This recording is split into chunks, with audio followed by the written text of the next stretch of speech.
सबसे पहले पाकिस्तान, उसके बाद कनाडा और अब अमेरिका ने भी भारत पर आरोप लगाए हैं कि भारत उनके देश में घुसकर आतंकवादियों को मार रहा है।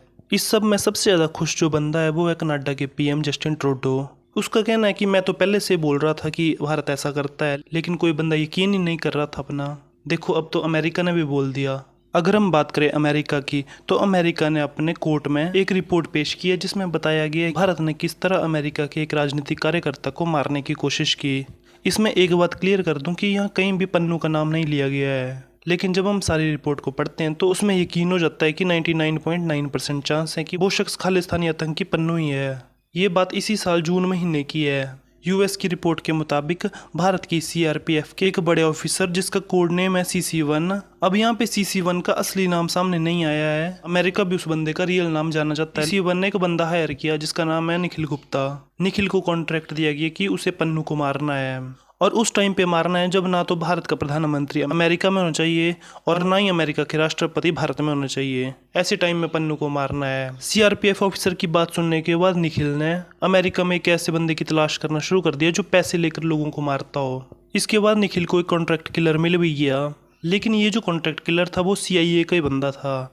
CIA यानी अमेरिका की खुफिया एजेंसी। पन्नू को मारने की डील हुई $1 लाख की। इसके बाद उस कॉन्ट्रैक्ट किलर ने निखिल से कहा कि मुझे पन्नू को मारने से पहले कुछ एडवांस चाहिए, और निखिल भी उसको एडवांस देने के लिए राजी हो गया। फिर अमेरिका में उनकी एक टैक्सी में बातचीत हुई, और जिस टैक्सी में ये लोग बात कर रहे थे उसमें CIA ने पहले से कैमरा फिट कर दिए थे, जिससे इन दोनों की सारी बातें रिकॉर्ड हो गई और अमेरिका के पास इसके सबूत आ गए।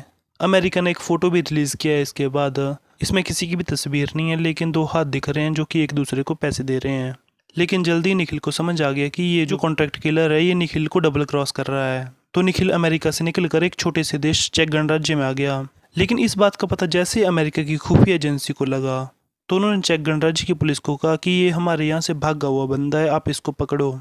इसके बाद चेक गणराज्य की पुलिस ने निखिल को पकड़ा, ना कि अमेरिका की पुलिस ने निखिल को पकड़ा है। लेकिन इन दोनों देशों के बीच कोई संधि होगी, इसलिए अमेरिकन चेक गणराज्य से अमेरिका बुला लिया गया और वहां पे अब इसका ट्रायल चलेगा।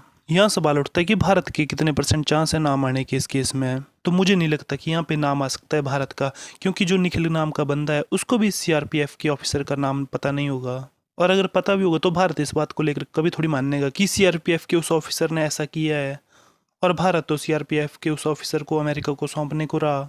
तो यहाँ कुछ नहीं होने वाला। हो सकता है निखिल को 10 साल की मैक्सिमम सजा हो सकती है, ज़्यादा से ज़्यादा।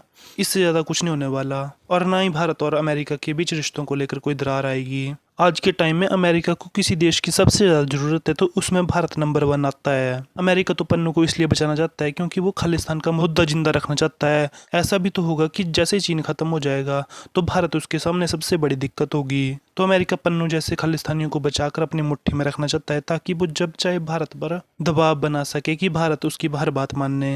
ये सब जियोपॉलिटिक्स में चलता रहता है। बाकी पन्नू की किस्मत अच्छी थी कि वो अमेरिका में था, अगर कनाडा में होता तो फाइल निपट गई होती।